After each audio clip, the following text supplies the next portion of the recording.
What is your American dream? I come from Myanmar. The American dream to me is to be able to start my own business one day. I am from Texas. My family is from Guatemala. My American dream is pursuing happiness while also having stability. I'm from Connecticut. My American dream is to fight for justice and to scream for the voiceless. I'm from the former Soviet Union, which is now known as Russia. The American dream to me, despite being an immigrant, means to give the opportunities and dreams to my children the same way that my family gave to me. I'm from China. My American dream is to be a fashion designer in New York because I love fashion so much. Everyone has a right to the American dream.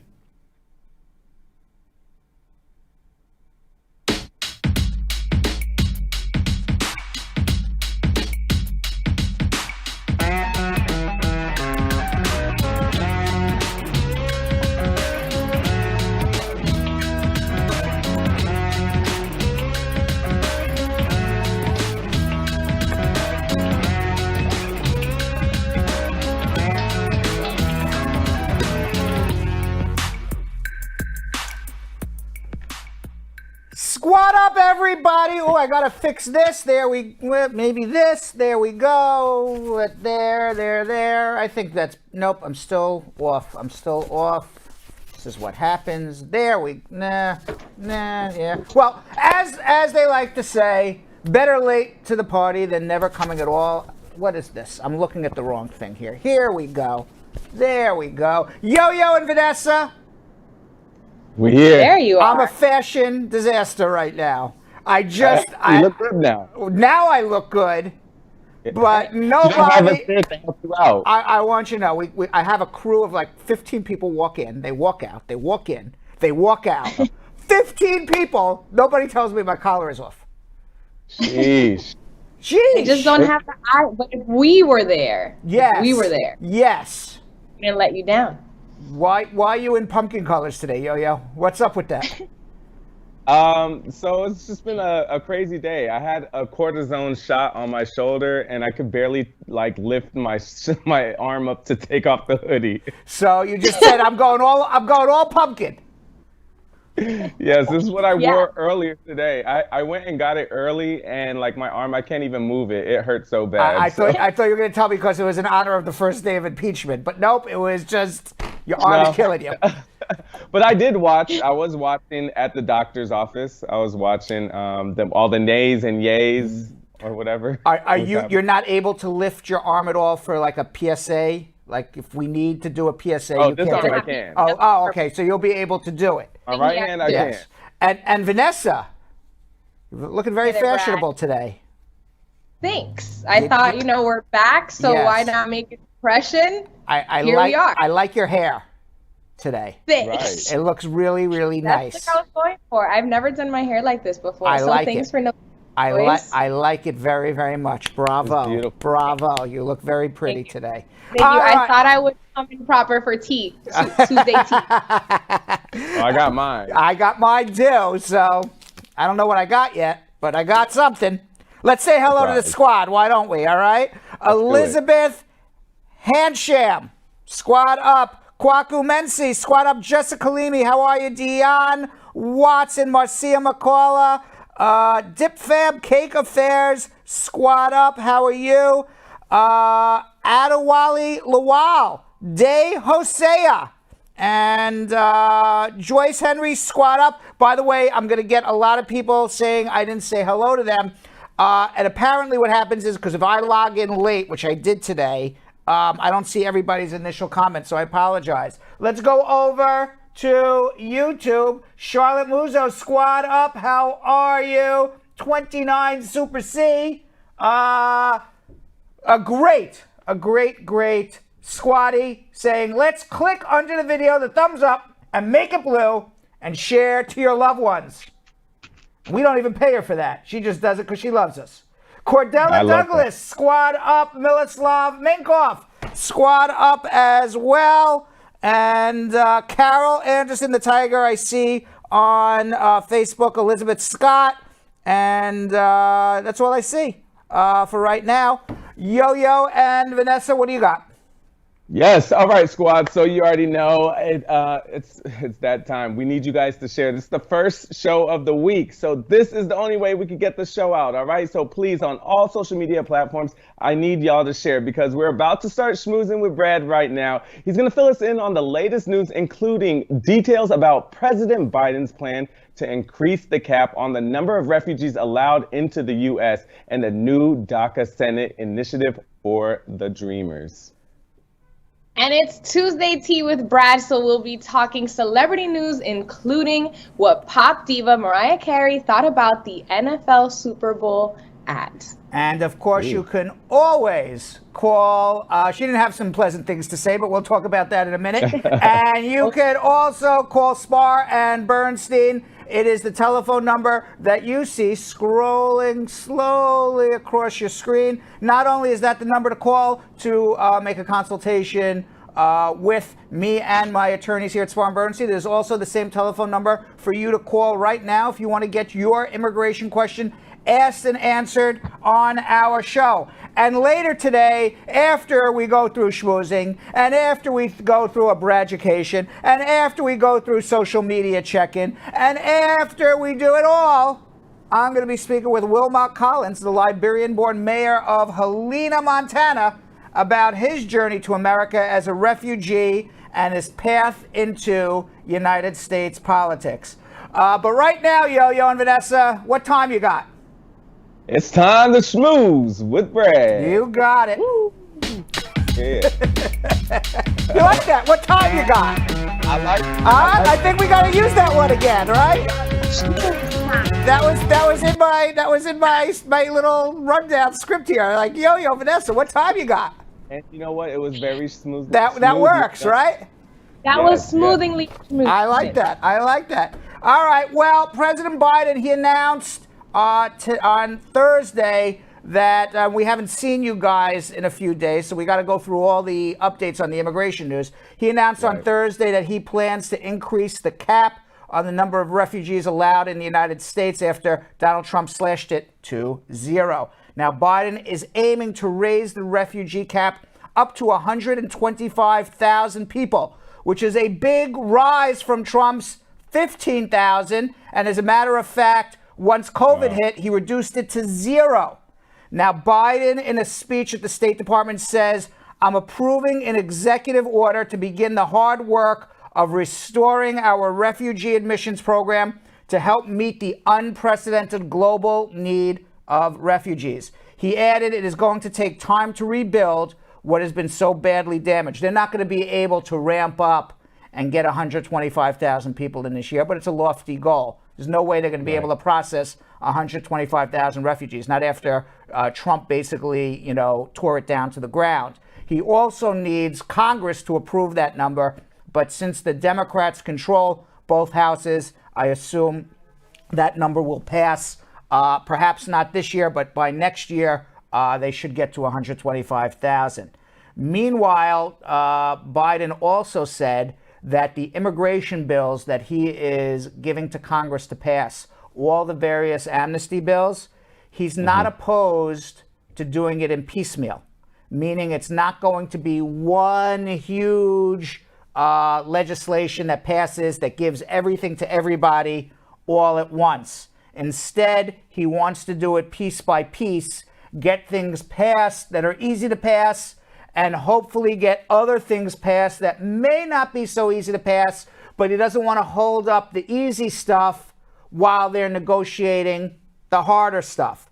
So as an example, the first sign that something is going to happen was introduced an immigration bill dealing with the Dreamers. That is, of everything that Biden wants to pass for immigration, that has the most bipartisan support, both Republican and Democrat, and more than 75% of Americans are in favor. 3 out of 4 Americans are in favor of passing something for the Dreamers.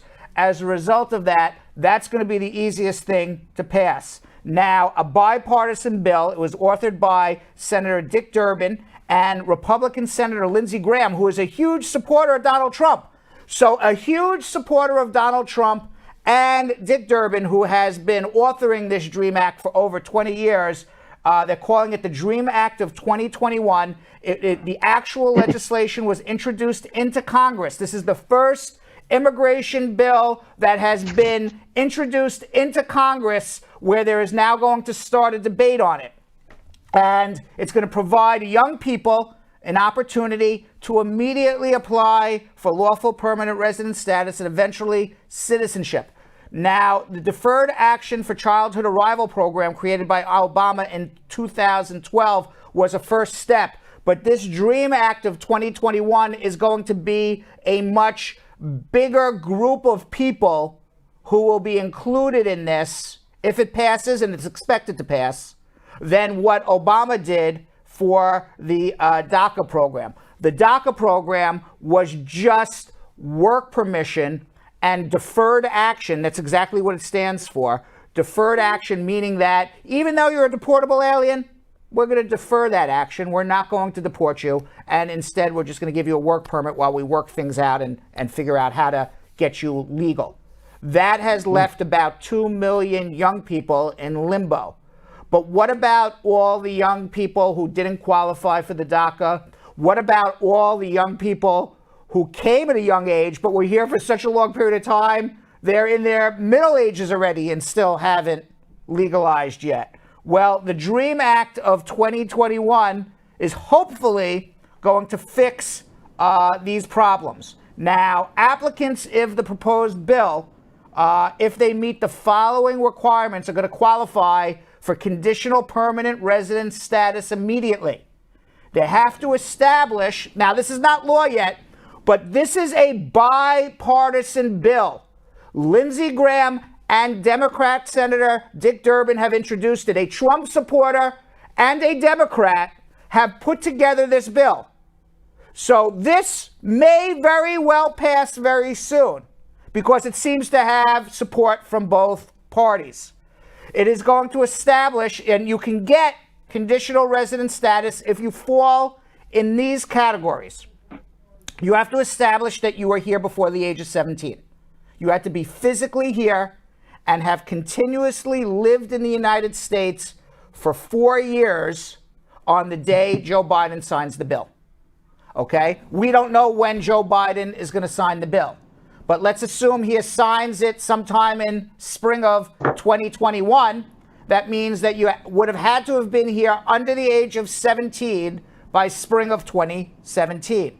Now, obviously, you're going to have to pass a background check. You're going to have to demonstrate good moral character, no felonies, no multiple misdemeanor convictions. You're going to have to submit to biometrics. You're going to have to submit to having your biometric data processed. And you're going to have to also, obviously, go through a medical exam and make sure you don't have any communicable diseases. Now, in addition to all of this, you're also going to have to demonstrate that you are in college, you can apply to college, you have earned a high school diploma or in the process of earning a high school diploma. And obviously, there's going to be an application fee that you can't get out of. That will get you conditional permanent resident status. In short, you're under 17, you've been here for at least 4 years, you graduated high school, you're in high school. If you graduated high school, you're in university, or you have already graduated from university. That gets you conditional resident status right off the bat. Now, eventually, in several years down the line, and we don't know how many years that's going to be, it's going to be negotiated out, you're going to make an application to go from conditional resident status to permanent resident status. Now, before I even get to a permanent resident status, under the Obama DACA plan, you had to be under 30 on June 15th, 2012. If you are over 30 at that point, you don't qualify anymore. With this, there is no over. It's only under. You had to be under 17 and been in the United States for 4 years when the bill passes. Doesn't matter. You could be 50 years old right now and still qualify. Now, once you get the conditional resident status, you're going to have to apply to remove those conditions. You're going to have to maintain continuous residence in the United States. You can't leave and go live somewhere else. You will have had to have demonstrated to get your permanent residence that you have at least graduated from college, a 4-year college. You've done at least 2 years of a bachelor's degree towards a 4-year college. Or if you don't want to go to college, you did 2 years in the military. Or you can show that you have worked for a period of at least 3 years on the books and have paid your taxes. You're going to have to demonstrate an ability to read, write, and speak English. You're going to have to pass an American history test like you do for citizenship.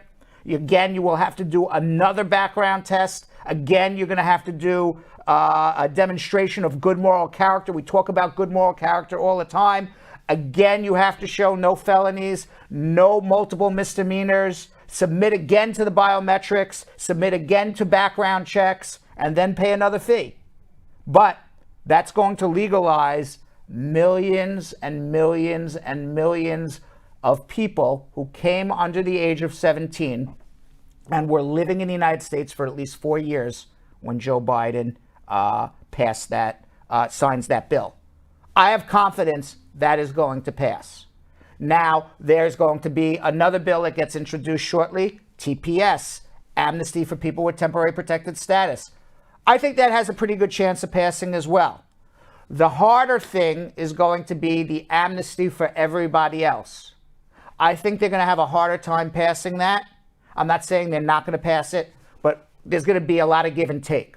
We're going to give up, something is going to be given up in order for them to pass, ultimately, an amnesty for the rest of the people who did not qualify for amnesty under DREAM Act and amnesty under TPS.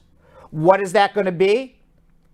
I don't know, but I can imagine some scenarios, and I imagine the scenarios because I've seen the negotiation happen over the last several decades. Republicans want to get rid of family immigration. It's very possible that to negotiate out a full amnesty for everybody, that they may end filing for brothers and sisters. It's possible that they may end the visa lottery. It's possible that they may end that you can't file for your adult children who are married. We have a brief PSA, Brad, in the comments. I'm sorry? There's a quick little PSA yes. in the comments. Mm-hmm. We have Wet Sugar Donna asking, what about people out of status? Well, that's what I'm talking about right now. I'm talking about, they're breaking up the different amnesty bills. So there's going to be an amnesty bill for the Dreamers, which we just went through. There's going to be most likely an amnesty for a TPS. And the reason they're breaking it up, like I said at the beginning, is they feel certain bills are much easier to pass than others. So DREAM Act will be easy. It's being bipartisan support. Lindsey Graham, who is a huge Trump supporter, he's introducing this bill. Wow. Okay. They haven't introduced the amnesty for the TPS. It'll happen shortly. I believe people with TPS who have been here for long periods of time will be able to get through as well. What I'm talking about now, Wet Sugar, is everybody else. How is this going to work?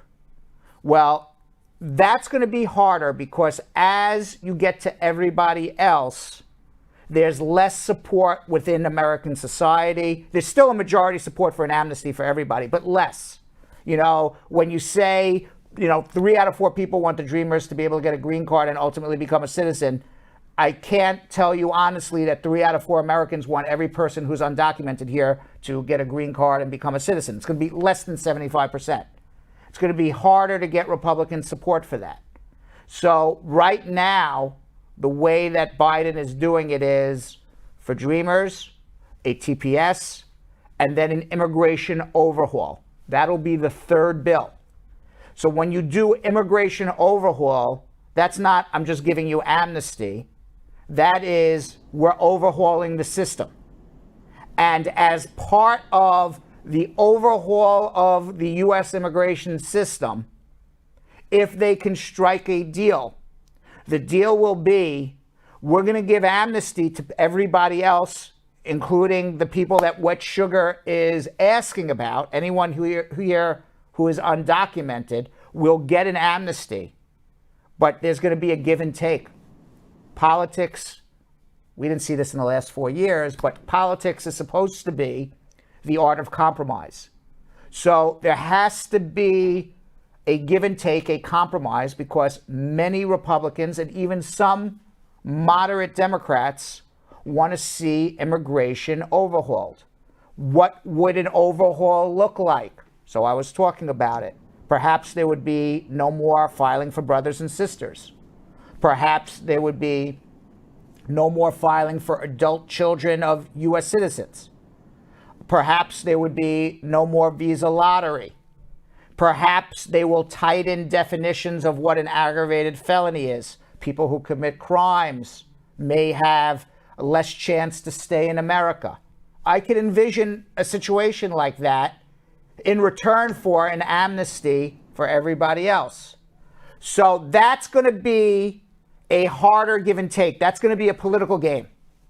That's why they're breaking it up. That's going to be a political game. DREAM Act, that'll pass. That's got bipartisan support. TPS amnesty for TPS, most likely. This amnesty for everybody else, there's going to be a lot of give and take. We'll see how it all pans out.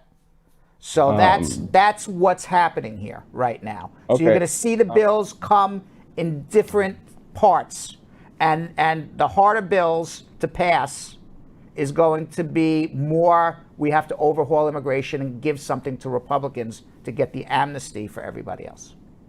Okay, Brad, I have a question. Yes. This might be close to the same question from Wet Sugar, but Efren Pareja is asking, what about those people who stay here for more than 15 years but are already over 40 years old when they came to the United States and are undocumented?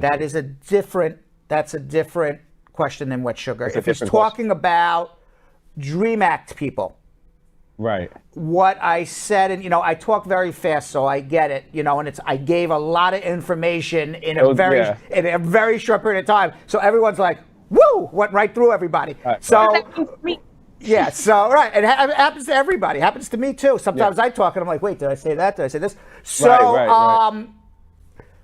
Under the DREAM Act of 2021, this is the bill that is now being debated in Congress. We don't know what the final bill will be. But what it is if you are here under the age of 17 and you've been here for more than 4 years when Biden signs that bill, you can be 40 years old, you can be 50 years old, you can be a 90-year-old grandmother. If you came under the age of 17 and you graduated high school and you do 2 years in college, 2 years in the military, you have 3 years of work experience to go from conditional to permanent, you will get the DREAM Act. Okay. And what it'll be is they're not going to make people, the reason they're doing a conditional first is they're not going to make people first graduate from high school, then do 2 years of college. You just have to be on track to be doing it to get your conditional card. But to get your permanent card, you're going to have to demonstrate that you actually did it. Awesome. And any other PSAs from the squad?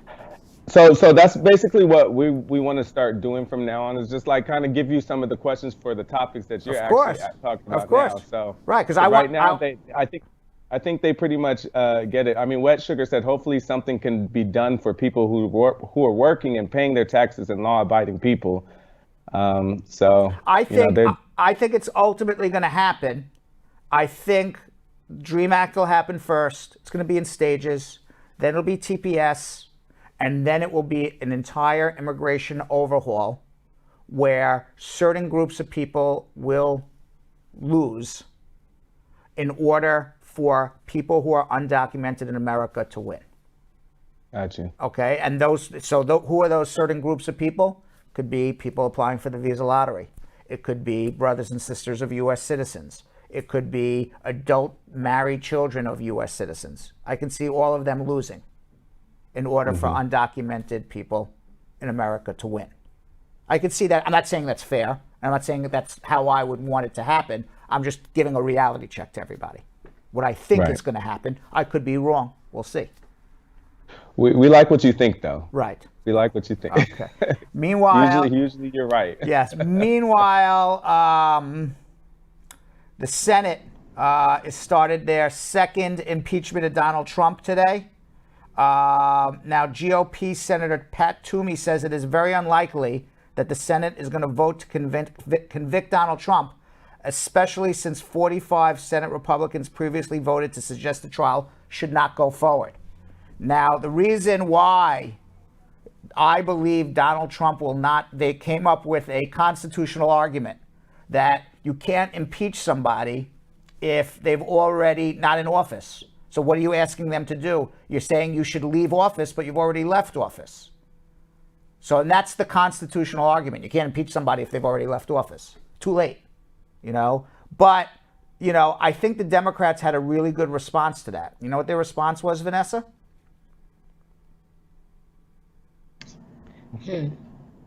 Their response was, if you can't impeach somebody who already left office, then basically what you're saying is a president of the United States or a vice president of the United States in his last several months of office can do whatever he or she wants, break any law he or she wants, and have no repercussions from it, because by the time they break the law and impeachment happens, they've already left office. So yeah, when we started, I'd wonder how that would even work. Yeah, so basically, if you buy the Republicans' argument, you're saying the last couple of months, it's free for all for any president. They can do whatever they want because there's no repercussion to it. So, you know, from this perspective, I agree with the Democrats. Impeachment is just to go down in history and say you did something wrong. I mean, that's the repercussion. I mean, he's already out of office, but that doesn't mean that what he did was right. He started insurrection to prevent the Electoral College from voting. A mess. A mess. So we'll see what happens. And on Friday, the Senate passed a budget resolution, $1.9 trillion for COVID relief. It came after 15 hours of amendment votes. This is what's going to be in the COVID relief package. $1,400 direct payments to Americans. $400 added per week to jobless benefits through September 2021. So whatever unemployment you're getting, you will get an extra $400 every week. $350 billion to state and local governments, a $20 billion national COVID vaccination program, $50 billion for corona testing, $170 billion for public education, and every person who has children in America between birth to 17 is going to get a $3,000 tax credit on their tax bill, which will give them a much bigger tax refund. That's that. All right. So tax season's looking interesting this year. What'd you say? I'm sorry, Vanessa. I didn't hear what you said. Tax season is gonna look pretty interesting this year. Yes. Everyone's like, "Ooh, tax is very interesting. I'm getting bigger checks this year." Right. So that's what's happening there. And what else can we talk about? Let's just talk about Corona quickly. We got to get to Tuesday tea. We started very late today. According to statistics from Johns Hopkins University, that is our university of choice. When we say this coronavirus statistics, 106 million coronavirus cases worldwide. More than 2.3 million people have died. 59.5 million have recovered. In New York, Governor Andrew Cuomo has announced we could eat indoors again. As of Friday, just in time for Valentine's Day. And you know what Uncle Brad did? I ran to the phone and I made dinner reservations. Really? I love eating in restaurants, and I'm like, you know what? If it's only 25%, then I better make a reservation because it's good. Everyone wants to go out for Valentine's Day. Everyone's been cooped up in their apartments. I'm tired of eating in a blizzard, on a street corner, on a cold. You know, it's cold. Let me tell you, I went to brunch last week and I ate outside, and it was probably one of the worst experiences ever, just because you have a little heater on the top of your head. When I tell you that my toes were frostbitten, it was the worst. Like, how can you even enjoy your food? You know, so I'm here for it. You avoided COVID but got pneumonia. That's basically what's happening. Right. Okay. So he also announced, Governor Cuomo, that New York City middle schools are going to start resuming in-person learning on February 25th. You want to know why? Because the teachers have gotten the coronavirus vaccine. And Republican Representative Ron Wright from Texas, he's a Republican. He was not really a big believer in COVID. He has tested positive, and within 10 days of testing positive, he died, 67 years old. Now, that follows the first Republican. This is now the second representative, congressman, to die of COVID. Representative Luke Letlow from Louisiana in December, he died. He was 41. Representative Ron Wright was 67. Both, ironically, Republicans who were both congressmen who didn't really believe in masks. Talking crap. Yeah. Yep. Yes, I still don't. I didn't wish them to die, but just No. I don't want anyone to die, especially our leaders. But why do we have to wait for someone to die to believe that this is Exactly. actually something we should be taking precaution for? Now, medical professionals are also trying to figure out how to stop the UK and South African virus. Oh, please, dude. Yes, Jeez. the South African virus. South Africa, they stopped the AstraZeneca vaccine rollout in South Africa. The AstraZeneca vaccine is the English vaccine, the one that came from the UK, from Oxford University. And the reason is that in their trials, they found that the UK vaccine, the AstraZeneca vaccine, did not prevent illness from the South African coronavirus. Also this year, by the way, we're coming to the Chinese New Year.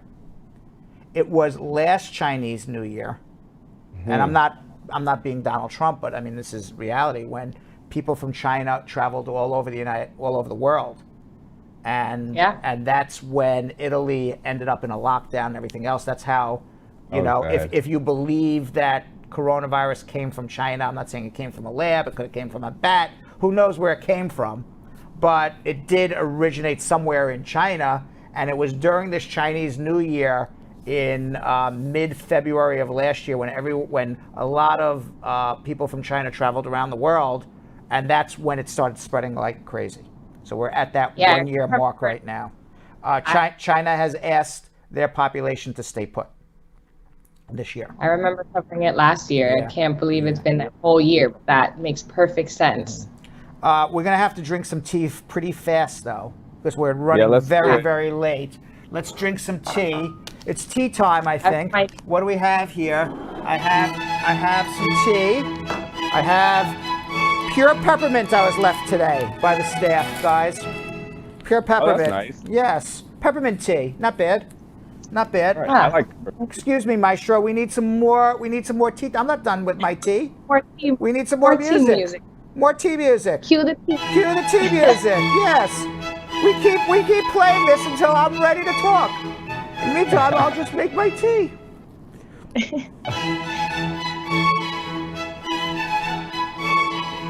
All right, let's see how this herbal tea is today, guys. Let's see. I gotta put it down. I'm gonna switch hands. Pinky out, like I was taught by Boss Lady. She knows all of the right manners. Not like us. Cheers. Cheers. Have you guys watched? What are you drinking, Vanessa? Yo, what do you have? Ginger tea. By the way, very sad news when we're drinking our tea. It's very sad news. Mary Wilson from the Supremes, she died. Did you hear about that? You know, she was one of the founding members of the Supremes. Okay, we can cut the music now. And Wilson passed away suddenly. Please cut it on this. Please cut the music. Yeah, thank you. Yeah. So Wilson passed away suddenly at her Henderson, Nevada home. And she was a trendsetter who broke down social, racial, gender barriers. She was born in 1944 in Greenville, Mississippi. And not long after her birth, her parents headed to St. Louis and then Chicago. As a 3-year-old, Wilson was sent to Detroit to live with her aunt and uncle. And she lived in the Brewster Douglas projects where she met fellow singers Deanna Ross, Florence Ballard, and Betty McGlown. And by the time she was 15, they had become the Primettes. And Ross coaxed her former neighbor Smokey Robinson to introduce them to hitmaker Berry Gordy Can you imagine all these people were in the same building? It's ridiculous. Is that ridiculous? What talent they had in this one building? So Ross Coke's the neighbor from the building, Smokey Robinson. That's the craziest thing. It's like they all, I mean, the most talented people in the world all lived in this one. All lived. Right Detroit. there. Yeah. Detroit had them all. Yeah, yeah. To introduce them to Berry Gordy and Motown label, Gordy thought they were too young. Now singer Barbara Martin replaced McGlown. They finally signed with Gordy's Motown label as the Supremes in 1961. And then the rest, obviously, is history. 12 number one hits. Where Did Our Love Go? Baby Love, Stop in the Name of Love. All of the hits. Yeah. The amazing thing about her, I do want to say, I've had surprisingly a lot of people in common or a lot of my friends that have met her. And, I know a lot of like producers for different, anchors for different news stations. And they all say that even though she was a legend and icon, she was one of the most sweetest persons, even to the last days. Right. And it's wild because I literally saw a video that she posted on her YouTube 2 days ago, looking very healthy, beautiful. And what a different, Diana Ross is known as a diva. So what a difference, right? Yeah. I mean, not that Diana Ross isn't a nice person. I don't know, but I'm just saying her reputation as being a diva. Exactly. Yeah. So it's a sad. Right, but I love their music. I love their music. Yeah. Love. I may actually now. I may go back and listen. I'm gonna go back and listen. I think tonight. You're gonna have funny thing. tonight. Yeah. Funny thing, when I heard about her passing this morning, I legit, not the first thing, but I knew that we were going to talk about this, and I knew that you were going to say that you like their music because you have good taste in music. I knew you were going to say that. I actually love Diana Ross. I love the Supremes. They're amazing. I love all that music. I love Motown. And you know what? There's I grew up listening to it. On Motown. Yeah, I mean, I only know her through her music. I don't know her full biography, but and obviously never met her. That's but the music gets even better. But I'm gonna listen to her music tonight. It's the only thing I can do to. I want to now. Yeah, me too. I've been listening to her all day. So. Have you really? I've been working, but I'm gonna put her on tonight when I go home. I've just been listening to Motown hits, and it's just like you said, it's just amazing to even know that these people were all just in the same area together, and so much talent, so much history, legendary. So this one hurts though. Yeah. I was listening to Tina Turner all weekend. Had nothing to do with this. I was just into Tina Turner this weekend. So, but I think I may listen to the Supremes. Yeah, Diana Ross and the Supremes. Yeah. Yeah, you should. All right. And meanwhile, did you see the Super Bowl? I did. What a snooze fest that was. A snooze. Snooze of the biggest snooze. I couldn't. The game to the halftime. The halftime. You know what's so funny? Well, I don't find this funny, but my son Zachary, he thought the weekend that was the best halftime show he ever saw, and I'm like, well, maybe I said maybe because you like the music. How old is your son? What? How old is your 19. Son? I said maybe because you like the music, but I thought it was a snooze. I thought the whole thing was snoozy. I was already mad at the fact when I found out that he said he wasn't bringing anybody else on with him, because usually, we bring some guests on to get excited, Right. He said he wasn't doing it. But he doesn't really dance. He doesn't really perform. He just sang. Which is why you bring somebody who would dance and who would perform. Right, exactly. That's why I said it wasn't, I'm glad you like the music. I like the music too, but you just out there for a show. I grew up watching Super Bowls. Yeah. Listen, I grew up watching Super Bowls where Janet Jackson, Michael Jackson, Prince, you had all of these big time iconic people performing. Even when Beyonce performed, it was just like, so energetic. Or J-Lo and Shakira, they killed that. J-Lo and Shakira were amazing last year. Amazing. They were amazing. Follow that up. You're the Weeknd. You got to step into some big shoes, and he didn't. Do you know? I always listened to J-Lo, but I never really listened to Shakira before the Super Bowl last year. Oh yeah. And then I even think I told you guys. I said I'm listening to Shakira now. I loved it. Yeah, you did. Yeah, you did. I would say a big shout out to the Weeknd for being Ethiopian and representative. Wait, you're breaking up, Yo-Yo. What? You're breaking up. What was your shout out? Breaking up. Okay. Can you guys hear me now? Yeah. What was your shout out? I said a big shout out to the weekend being Ethiopian. So that's a big Okay. thing for our Right. culture. Right. Culture, represented on the halftime show, like that's a huge thing. But I do wish that it was. Know that about you. And I didn't know. And I didn't know that. and then activist and poet Amanda Gorman, who was the country's first ever national youth poet, recited an original poem before the game. I didn't see it because I didn't make it to where I was watching it till almost the end of the first quarter, so I did not see her poem. It was called "Chorus of the Captains" and celebrated and introduced the 3 honorary captains: Marine veteran James Martin, Los Angeles educator Tremaine Davis, and Tampa ICU nurse manager Susie Dormer. And then Mariah Carey. There was a PSA, but this was a serious PSA by the NFL pledging to end systemic racism. And that PSA was in the middle. It was during the commercial breaks. I watched it. You would have noticed also, if you were watching very closely, the NFL officials were wearing hats that read "End Racism." So, and this ad to the NFL that to pledge its commitment to end systemic racism, it was played right in the middle, right when most people were watching. But many viewers found it odd, considering Tom Brady's a vocal Trump supporter, and the NFL released Colin Kaepernick from his contract in retribution for his political protest that started Black Lives Matter. I mean, I don't want to say it started it, but that was the spark that started it for sure.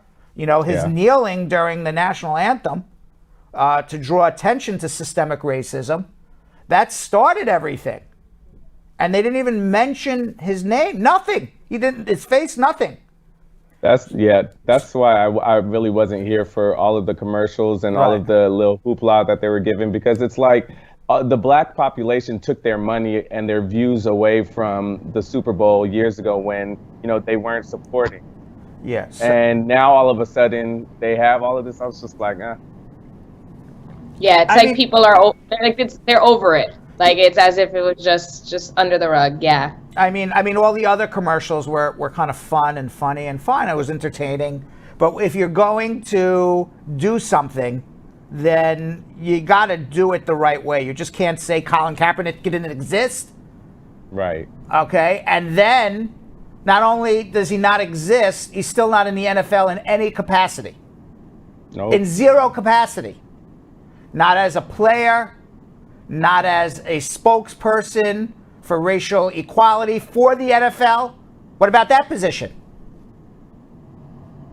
And they could easily change that, but they don't. They don't want to.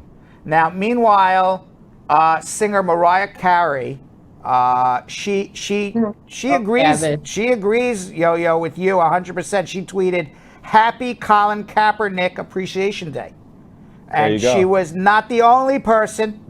Another person on Twitter said, "The NFL creating a commercial that shows players kneeling, putting Breonna Taylor on the back of their helmets, and ends with the league committing $250 million to end systemic racism, must have had at Kaepernick 7 feeling some type of way, but he was never mentioned." Never mentioned. Nope. That's wild. Nope. Yeah. It's a slap in the face, and I think it's an ego thing. This is just all about money. I don't think they really care. I mean, we all know they don't really care. It's all about money. If they did, then they would have had the person that started the whole movement come there.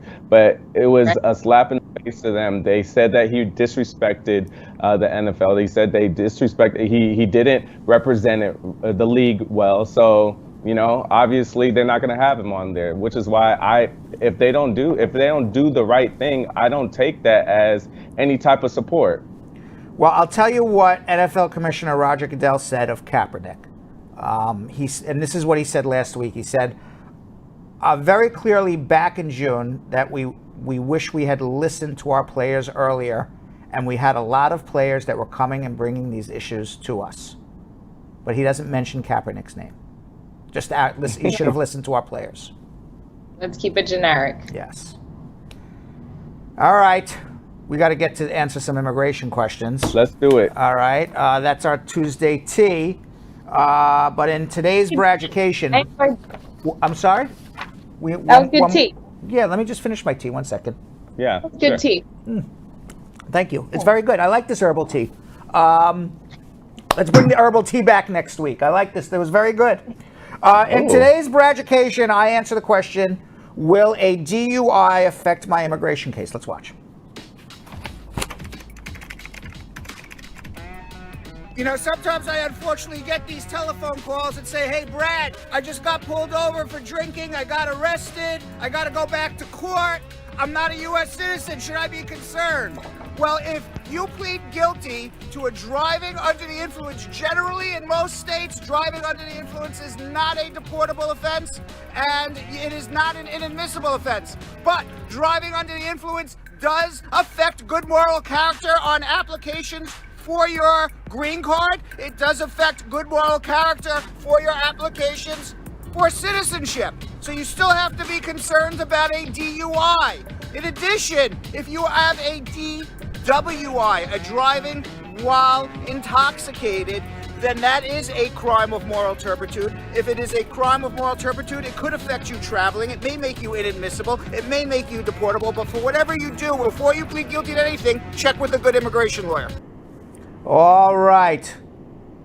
I didn't realize we were coming straight back to me. Let's do something we like to call, you got a question, I got an answer, in answering your immigration questions.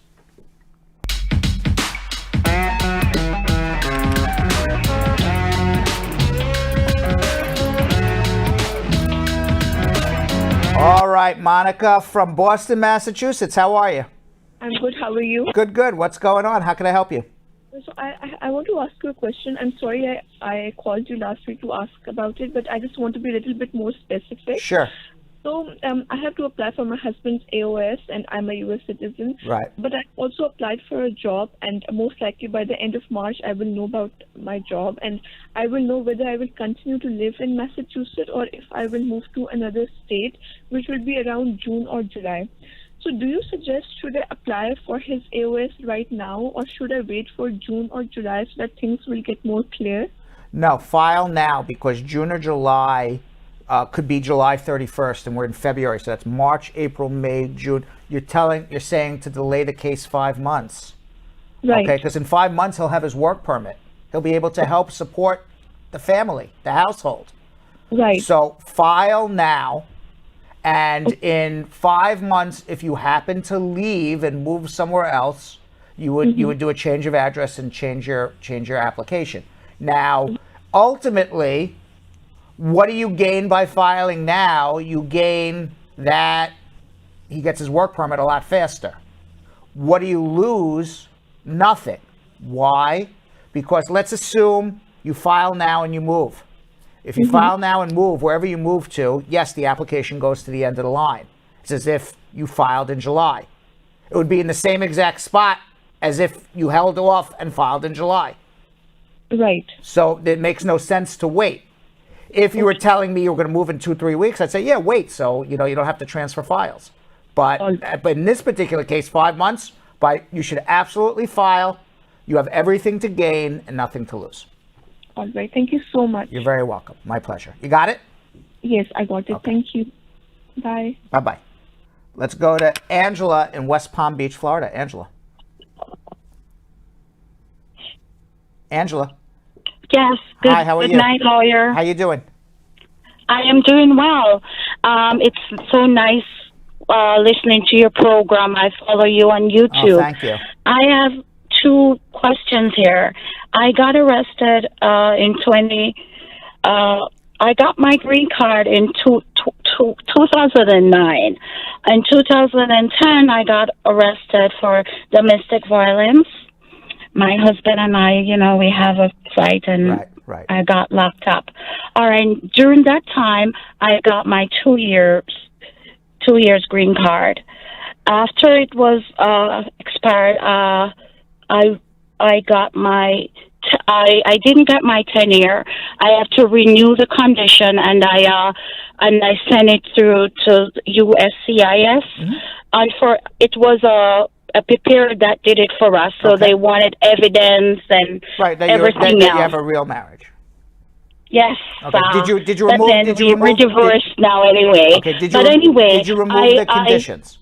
Yes, I removed the condition, and they want evidence, and they submit me my 10-year green card. Okay. What is the question? Okay, so I have 2 years left on my green card. I was afraid to file because I know I don't know what to do. So, all right. So you're concerned about this arrest, about either refiling to renew your 10-year card or filing your citizenship or whatever it may be. So Correct. Right, okay, so let me ask you a couple of questions. When you say you were arrested for domestic violence, did you ultimately get convicted of a crime, or was the case dropped? No, I got a lawyer, and he let, I guess he do everything. He let me do I got no contest, change of plea, and adjudicated withheld on the first degree. So, which means that did you have to do like a class or something? Yes, I did a class. I pay a fine, and okay. So and I don't think you pled no contest, because if you pled no contest, then you wouldn't get adjudication withheld. Those are two different concepts. So I don't know for sure. We would have to look, but adjudication withheld is a diversion program, meaning that the judge says, I'm not going to determine guilt. I'm going to determine no guilt. Just go and do this class. And if you do this class, I'm not going to determine whether you're guilty or not guilty. I'm just going to not make a decision on it. Do this class and I'll drop the charges. Or pay this fine and I'll drop the charges. It's a diversion program. If you went through that type of program, it's not a guilty plea. And the reason it's not a guilty plea is because in the Immigration and Nationality Act, what the law says is to be found guilty of a crime that would make you a deportable alien. Domestic violence would be a crime that would make you a deportable alien or a removable alien. You have to have been found adjudicated guilty, either because you pled guilty or because a judge or jury found you guilty and had a punishment, such as a class, a fine, jail, whatever it may be. Here, you had a punishment, but no adjudication of guilt. So I'm doing it based on what you told me. I haven't seen the disposition. I got 1 year probation, though. Okay, but it was adjudication withheld. Yes. All right. Let's do this and be sure that we're all talking about the same exact thing. All right? Because I don't want to tell you the wrong thing. Let me see your disposition. Hold on 1 second. I think we should have a consultation. All right? Angela? You there? Yes. Hold on. All right. Let's go to Olu in Atlanta, Georgia. Olu. How you doing, Hi, sir? how are you? Good. I called about last month to let you know about, I filed my I-761 and got my extension, which expired this month. Yeah, you told me how to get my stamp and everything, right. Extension and things. Now, I'm thinking about filing an invitation for my son to come visit. So my question is, while filing, that's a B2 visa application, if I'm right? Your question is what? The question is, am I going to need my tax return or my wife's tax return for affidavit of support? No, you're not. First of all, you're not. There's no such thing as invitation visa. Okay, so that's just a made up thing. Okay. There is a visitor's visa. It's a B2 visa, and your son would go into the U.S. Consulate, and he would show he would like to visit, and have to show. He's 7 years old, sir. Okay. So he would have to show, a parent would have to show that, because you would have to, I mean, the reality is your 7-year-old, I don't know where he lives. He's not going to get on an airplane by himself. He's in Nigeria. Right, okay. So so you would have to take him into the U.S. Embassy or the mother into the U.S. Embassy to get him a visitor's visa, because the 7-year-old's not going to go on an airplane by himself. And you have to show even as a 7-year-old for a visitor's visa, that he intends to return back to Nigeria. I don't know how you would be able to demonstrate that if you're taking him to get a visitor's visa to come to America. I would guess that unless you have some overwhelming evidence that he's going to return, that they're going to say no to your son's visitor's visa, saying, we think you're bringing him to America to live with you. So at that point, probably the best thing you should do, rather than apply for a visitor's visa, would be just let your wife file for his green card as a stepmom. Okay, that's an I. What? I said that's an I-130, right? Yes, correct. Okay. All right. Okay. Second question, Yes. sir. Second question. Can my mother-in-law invite my mother to visit the U.S.? Can you invite your mother to visit the U.S.? Yes. You can invite all of Nigeria to visit the U.S. It's the same thing. Mom has to go into the embassy and say she has enough ties to Nigeria that she's going to return and not live in America. Now, the fact that her son has a green card, as long as, and that's a legitimate reason to come. What is her legitimate, visit? What's her legitimate reason to return to Nigeria? To return back to Nigeria. Okay. Does she own property? Does she have a job? What is that magnet that makes her return? Now, if she is older, I don't want to say old, so I'm old. If she's older, like in her 60s, it's more likely that she would get it because statistically, the people who overstay on their visitor's visa are single people aged 20 to 40. That's the most difficult age to get the visitor's visa for. Yeah. All right? So, all right, sir. All right, good luck. Thank you so much. All right, let's go to Mary in Fort Worth, Texas. Mary. Mary? Yes. Hi, how are you? Good. Doing good. So I am the petitioner for my husband. We submitted the I-485 with the supplement A with $1,000. Also the I-944, and he why did you do the supplement A? Your 245I, your grandfathered in? Because we were requested for it. We sent the I-40. 1 second. The I-485. Who requested what for you? Immigration. Okay. So we received the notice. Whoa. Let's go back. Do you know what the 245, the 485A form, that's for grandfathering under 245I. So that means who's filing for who? I am the wife filing for my husband. Okay, so your husband entered without inspection. Correct. Okay. Now, did he have an application filed for his green card before April 30th, 2021? Yes, his sister did. His sister filed for him? Yes. Okay. When did the sister file for him? It was in 2000. Okay. Was he physically here on December 21st, 2000? Yes. Okay, good. So then you're doing the right thing. I just wanted to make sure you're doing the right thing because I got nervous for a second. You're perfect so far. Okay. So you paid the penalty fee, and then what? So he has his biometrics appointment this week. Uh-huh. So my question is, will he have to exit the U.S. in order to get his status? No, because you paid the penalty fee, and because his sister filed an F4 petition for him before April 30th, 2021, and your husband was here on December 21st, 2000. That grandfathers him in under 245I. You paid a penalty fee for the grandfathering, and that entitles him to get his work permit and his green card in America. Now, you may get an RFE for evidence that he was physically here on December 21st, 2000.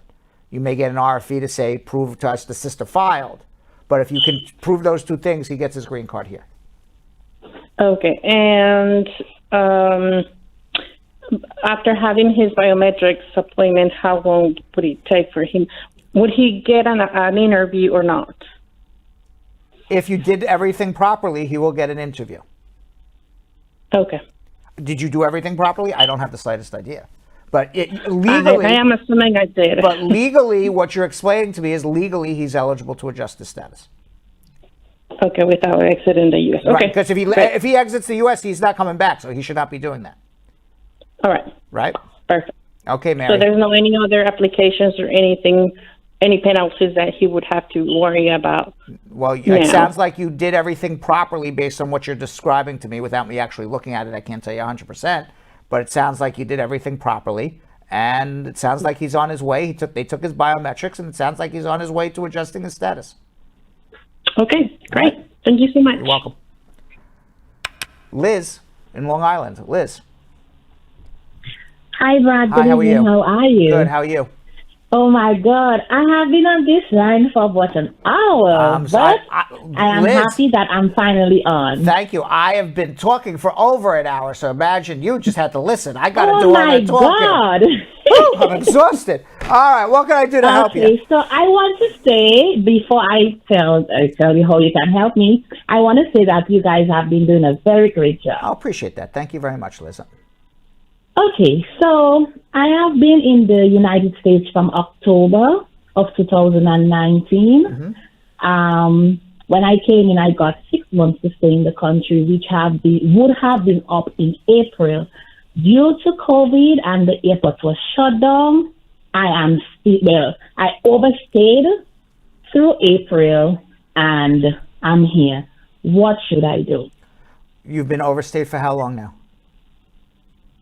Well, I'm here they gave me up to April of 2019. Oh, wow. Okay, so you're out of status now 2 years already.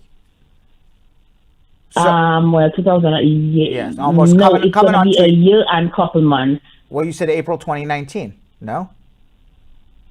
Yes. Okay, so April 2019 to April 20 is 1 year, and we're now in February 2021, which is 10 months. You're a year and 10 months, almost 2 years. This April will be 2 years overstay. So where are you from, Liz? Where are you from? Before I answer you, April of 2020, yes. Oh, April 2020. Okay. All right, so you overstayed almost 10 months now. So right now, you have a 3-year bar if you leave America. I mean, you can't come back for 3 years. Your visa is no good. You would have to go to the U.S. Embassy again, explain your situation. I doubt they would give you a new visa, but you definitely have a 3-year bar minimally. Once you overstay by more than a year, you have a 10-year bar.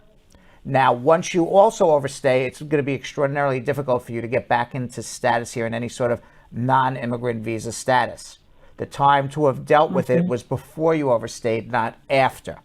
And just because COVID happened, under the current regulations and rules, they don't care. You should have still have done something. So right now, getting back into tourist visa status, switching to a student, or any other type of visa status would require you to go home, apply for that visa, be stuck home for minimal 3 years, and I doubt you would get it after. Once you overstay by more than a year, which is coming up this April, then it's 10 years. Now, so the answer is you got to figure out how to get a green card here. Okay, if you came on a visa and you overstayed and you fall in love, that's the easiest, best, fastest, quickest way to get it. And fall in love in a real marriage. I'm not saying go do a business marriage, but I'm telling you what is possible. Are there other options? Maybe. Should you wait for Biden's amnesty laws? Most likely. Because you already chuckled when I said, well, you could get married, which means I know you have no relationship with anyone to actually marry at this moment. Now, Joe Biden, we talked right. We talked about at the top of the show, there's going to be lots of amnesty law changes.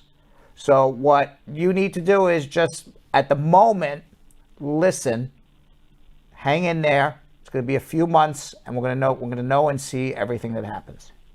And then if this amnesty passes, which is what hopefully everybody's expecting, one part's going to be if you were here out of status on January 1st, 2021, you get a conditional green card. You'll qualify. Let's keep our fingers crossed. All right? So keep listening. I got your back. Just can't help you at the moment. All right? I have another question, What? if that is okay. Go ahead. My other question is, okay, my dad is up here. He's a green card holder. He have not gone for his citizenship. And I am 40 years of age. Would that be another option? Yes, he should file for you immediately. If you're single. Put in an application. It's better than nothing. Right now it's 5 years. It's possible if Biden changes the law, it'll be faster. Do it. Okay, and while it's being processed... You get nothing, but you're in the system. So I will not be able to work and stuff like that. Not legally work now. Okay. All right, hold on one second. Oh, what? More? Mr. Brad. What? I heard you said... what tea you going to have tomorrow?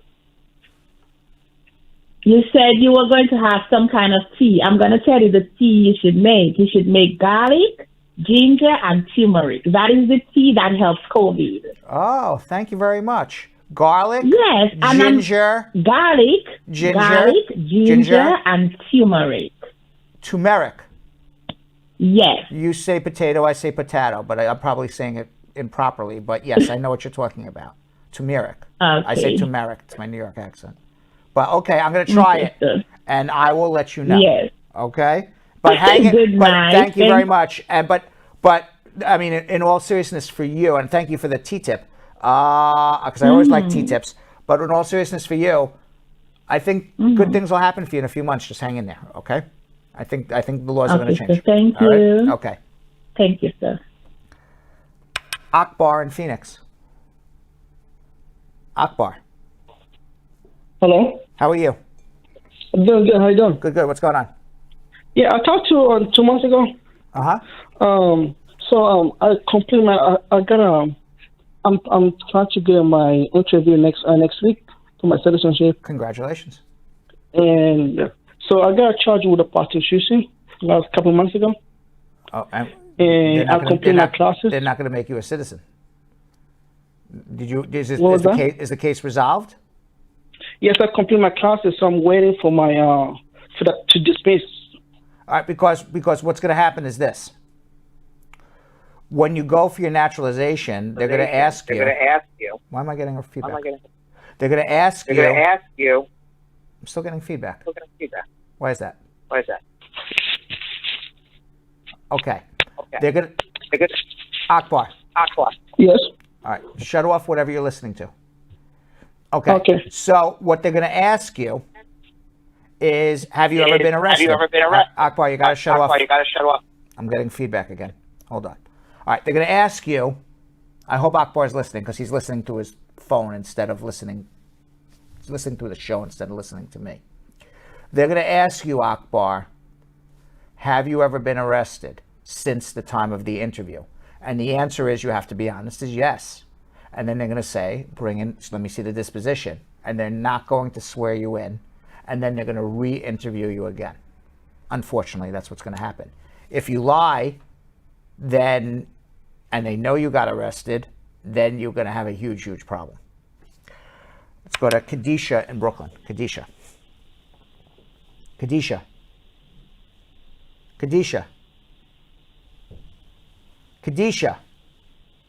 Hello, Brad. Hi, Kadisha. How are you? Hello, Brad. Good night. Good evening. Good evening. I have a question. I'm calling back of a friend. Mm-hmm. She overstayed her visa, and she want to know how she can get a green card but she's married, but she's just married on paper because she's filing for divorce now, and she has a fiancé. Okay, let's continue. Okay, she has a fiancé, and the fiancé is what is his status? In the U.S. What's his status?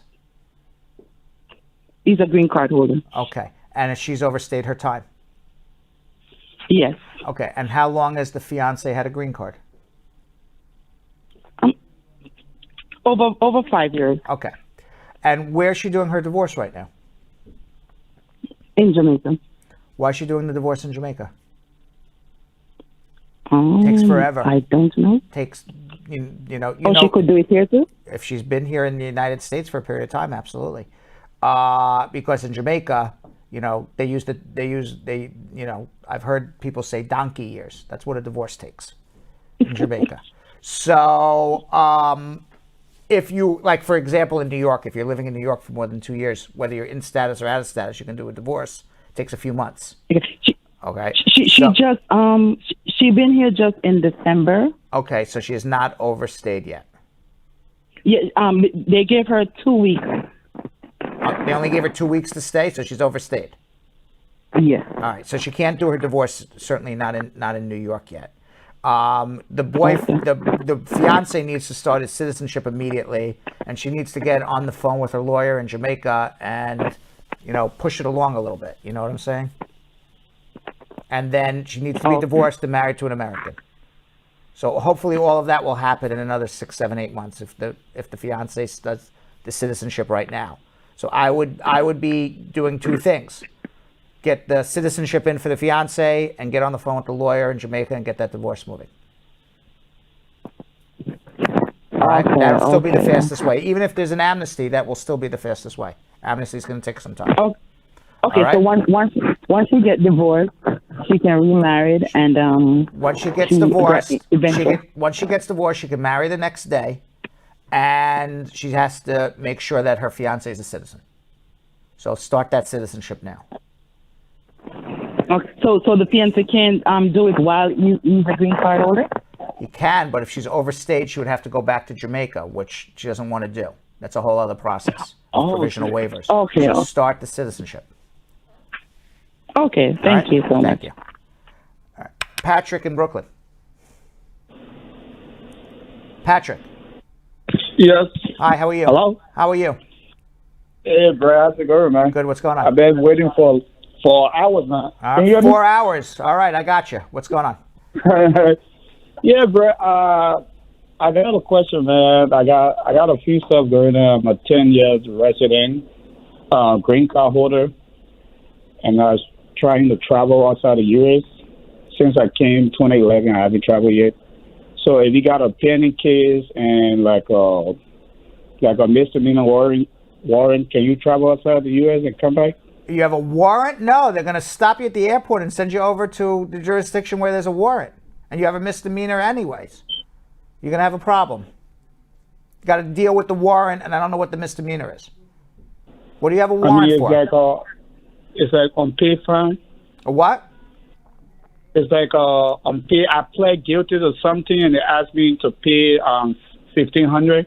Mm-hmm. And I was on a payment plan. I missed my payment plan, so they issued a bench warrant for me. All right, you got to speak to a criminal defense attorney. Gotta do what? You got to speak to a criminal defense attorney about fixing that warrant before you travel. Oh, so how about a pending case too? If you have a pending case, you have a pending case and a warrant. You have. Yes.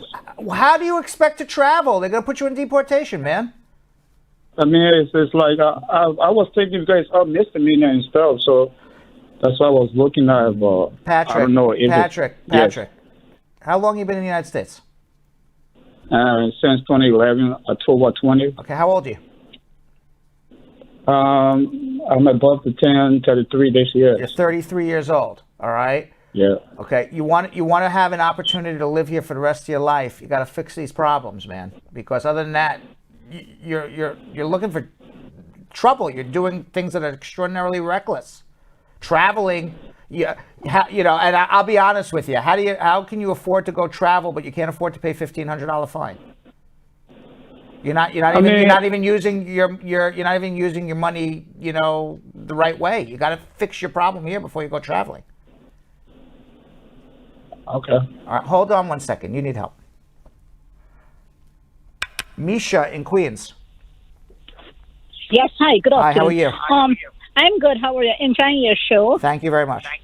I'm over here 26 years now. I was married. Me and my husband separated. He divorced me before the paper come out, and we divorced 40 years. Can you please tell me how I could get through? You've been here for 26 years, and your husband married you for 14. He was a U.S. citizen, and he never filed for you? Yeah, he was a U.S. citizen, and then after the paper never come through, we had some paper to be processed Did you get a 2-year card or you got nothing? I didn't get nothing. He divorced me before the paper come in. When did he divorce you? 14 years now we have been divorced. All right. Do you have children here? No, we don't. I don't have any kids. You have no children. Where's your parents? My parents died in Guyana. And are you in a relationship with anybody else? No, I'm not. Your parents ever filed for you? No, they passed away. You said they passed away in Indiana. No, Guyana. Oh, Guyana. Excuse me, I misunderstood you.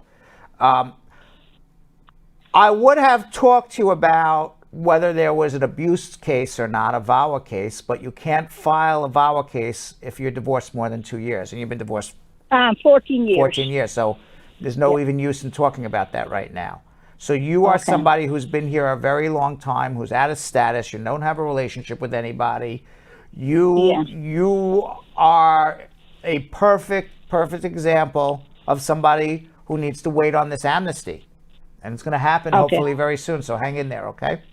But I'm paying my tax, I'm so sorry. I know. You'll be fine because you're paying your taxes, you're working, you're going to be able to demonstrate you were here, because the amnesty is going to be pay your taxes and demonstrate you were here at a certain period of time. And you can demonstrate you're here for 20 some odd years already, so you'll be fine.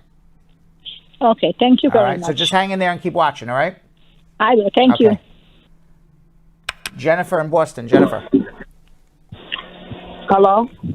Hi, Jennifer. How are you? Hey, I'm good. What's going on?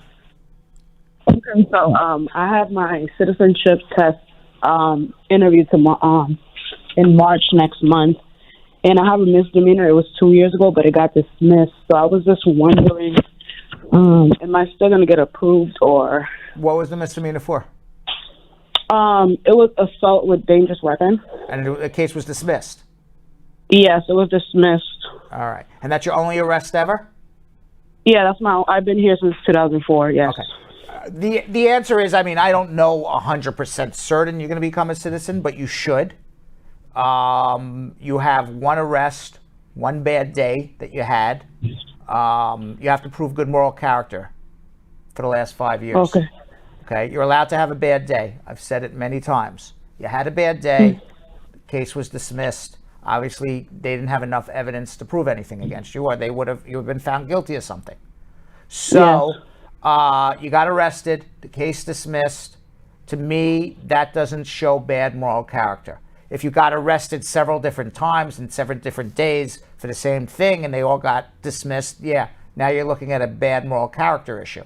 But one arrest, case dismissed, bring in the dismissal, and, they're going to ask you, did you do it?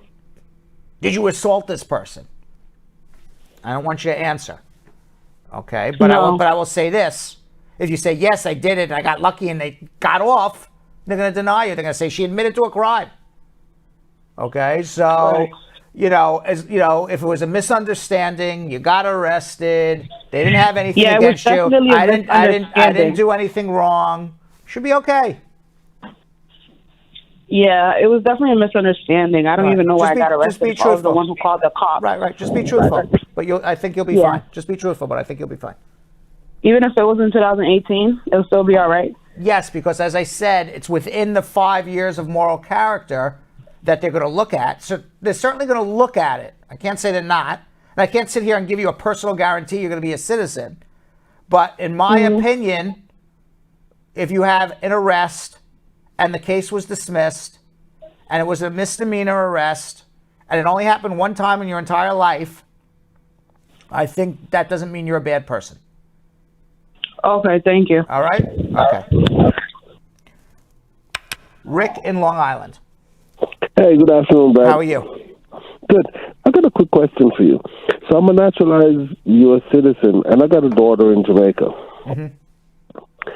She turns 16 this year. What's the process of me getting her here? You file an I-130 visa petition for her. And if she enters the U.S. before she turns 18, and hopefully she will, she'll become an automatic U.S. citizen.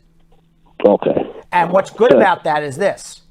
You don't have to deal with affidavit of support stuff if you can get her here before 18. Because if she becomes an automatic citizen, they don't require affidavit of support. but I need to file an I-135. You need to file an I-130. Fast. 130. Yes. Okay. All right. All right. Thank you, Brad. You're welcome. Good luck.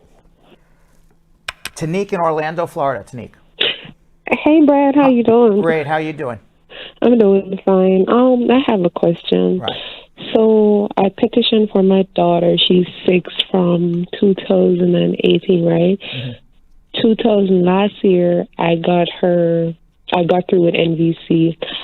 I got through from July, right? And I'm still waiting on a date. What can I do? I'm still waiting on a date to go to Jamaica to attend the embassy. Did you do the provisional waiver?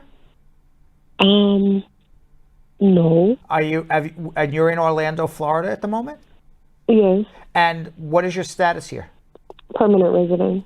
So you're filing for your spouse? No, my daughter, 6 years old, my daughter. You're filing for your 6-year-old daughter? Yes. And you can't get her here? That's crazy. I did everything. Like, I did the USCIS, I did the NVC. Right. And once we got to the NVC, how did you get your green card? I'm married. Through marriage. And how come your spouse didn't file for her, your daughter? Because I didn't know that he could, so I went ahead and I did it, right? But it's like I'm awaiting a date from July of last year, and I still haven't received a date to go to the embassy. How long have you been a resident? 4 years.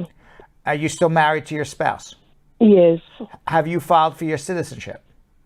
Not yet. Why not? I wanted to do it before, like when my daughter get here, so we didn't have to pay twice. So No, I you was wouldn't have to pay twice.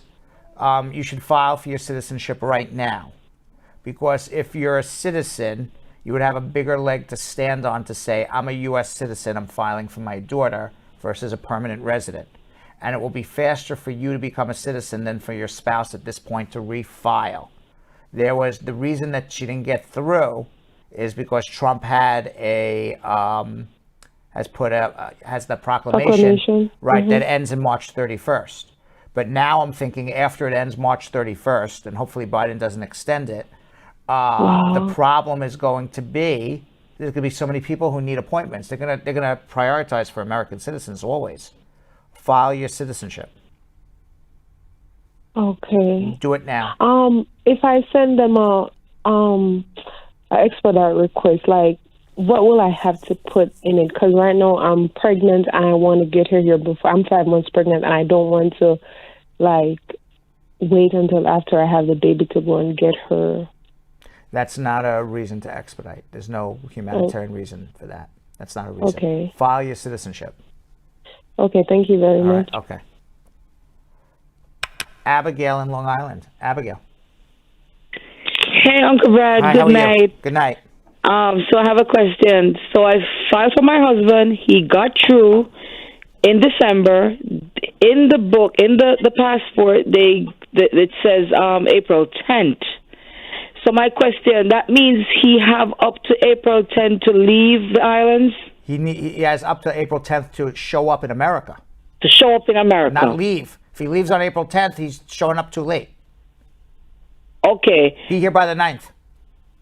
Okay, all right. But that's basically what it means. Correct. All right, thank you. You're Have a welcome. good night. Norris in Seattle, Washington. Norris. Hi, Greg. Hi, how are you? Good evening.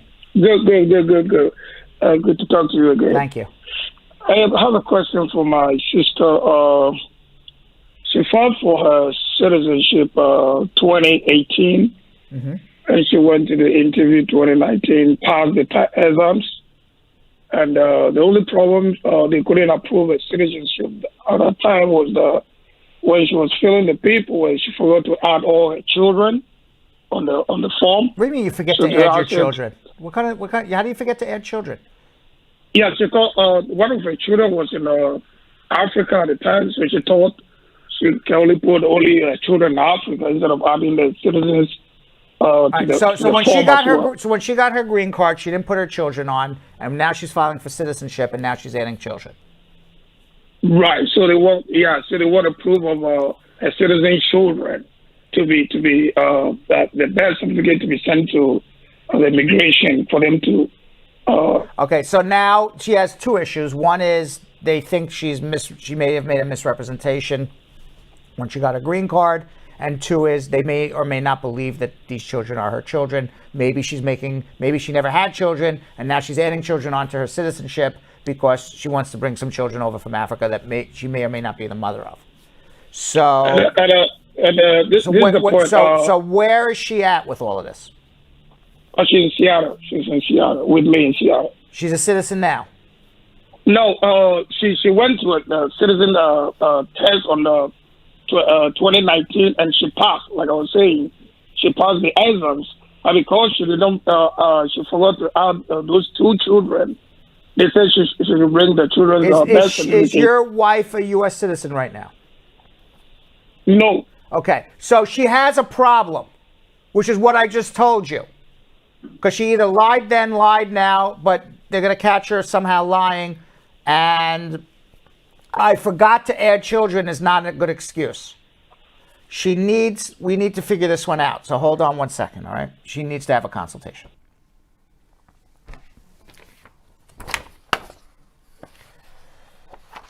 Meanwhile, if you didn't get a chance to get on our show, and I know lots of people were waiting for a very long time, you can always follow me on my personal Instagram at @RealBradBernstein. If you follow me on my personal Instagram at @RealBradBernstein and drop me a DM, I will be happy to try to answer your questions there. You can also follow us at Brad Show Live. If you follow us at Brad Show Live, you can get the best 1-2 minutes of our show. Maybe you don't have 2 hours to watch, but you have 2 minutes. So follow us at Brad Show Live as well. And Yo-Yo and Vanessa? Yes, you guys can follow me at Jonathan Elias TV. And you guys can find me at Vanessa.Contreras TV. And later, I am going to be speaking to the mayor of Helena, Montana, who just arrived in the United States in 1994. He was a Liberian refugee, and now he is the mayor of the largest town in Montana. Yes, and right before we get to social media tech today, breaking up, Yo-Yo. And super loud. Yes, and right now in today's Attorney Close-Up, Spar and Bernstein partner and immigration attorney Shan Laguerre discusses what couples preparing for a USCIS marriage interview should keep in mind about social media and photographs. Let's watch.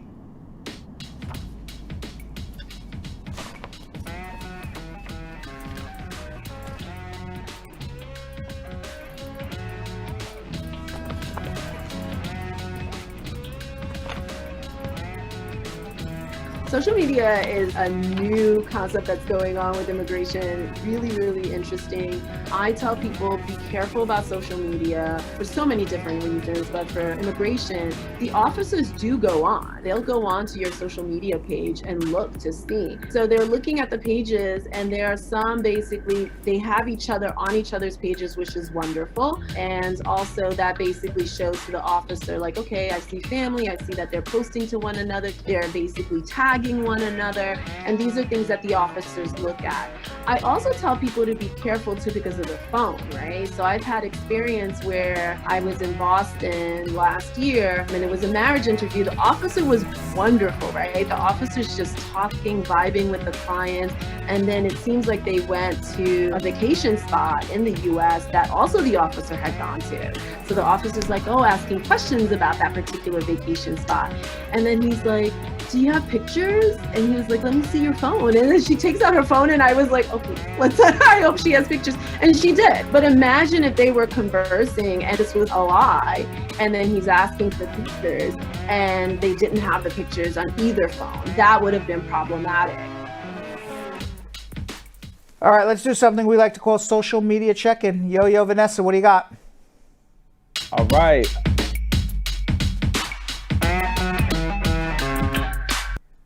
Okay, first one is a 3-part question from Highly Blessed and Favored on Instagram. So my son, who's a citizen and serving in the military, has filed for me. Last time I checked the status, they said as of December 9th, they are actively looking at it, and I have no documents that are outstanding. How much longer do I have to wait until I hear from them? I don't have an idea when you will hear because of COVID, Donald Trump, and shortages of staff at immigration, but hopefully soon. Okay, I have two girls who are 18 and 11 and have a visitor's visa. Can I bring them with me and file for the I-130 and I-485 for them? Once you get a green card, you can file for your children, but not until then. And last one. But I'll give this, you know, if the father's not in the picture and the girls live with you, what about a SIJ for them? Special immigrant juvenile. You can do that right away. Okay, and last from Highly Blessed and Favored, do you guys do student visas? My eldest is studying mechanical engineering and I don't want her to stop her education. Well, of course, we can help on student visas, of course. Awesome. Okay, Mimi on Instagram, my husband had filed an I-130 for my kids in 2019 and has not yet been approved. I filed a VAWA case in 2020 because of abuse. He is now in jail for 3 years, not for my abuse, but for something different. I got married in 2016 and filed paperwork in 2017. Can you tell me what will happen with my children's I-130 if it gets approved? Nothing, because your husband's not going to be able to complete it because you're filing a VAWA and he's in jail. So the marriage is irrevocably broken down. He's not going to be able to demonstrate a relationship with your children because he's in jail. But what will happen is your children will be included on your VAWA case. And after your VAWA case is approved, you can transfer proof of the approval of your green card to whatever U.S. embassy your children will be processing in, and they can come to follow to join you. Adaumelo. I'm trying. From Facebook. Uncle Brad, please. If one is here before January 21st and not working, where do they get taxes to be eligible for amnesty? Where do you get taxes? You don't get taxes. Yes. You file a tax return. If you worked, you file a tax return. And you pay taxes. And if you don't have a social security number, you put a tax ID number. Get a W-7, attach it to your 1040. Lystra St. Louis on Facebook. I used to live in the U.S. for 13 years and then moved back to my country. How long before I can go back to the embassy and try for a visa again? Try now. Why not? It's 13 years later. Moesha Smith on Facebook. Does accepting rental assistance from the state or town you live in affect your application? The paperwork was sent in October 2019. If it's based on being below the poverty guideline, it's possible it can, especially if it's Section 8. Juliet Adejo on YouTube. If I filed in February of 2020, can I consider a public charge?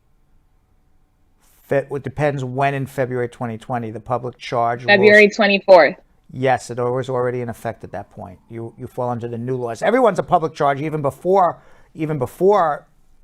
you know the new laws went into effect. It was just not as rigid as it is for you because you have to do the 944.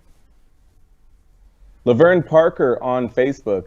If you have received your interview dates and because of the virus it was canceled and your medical is expired, do you have to do another medical? No, it should be okay.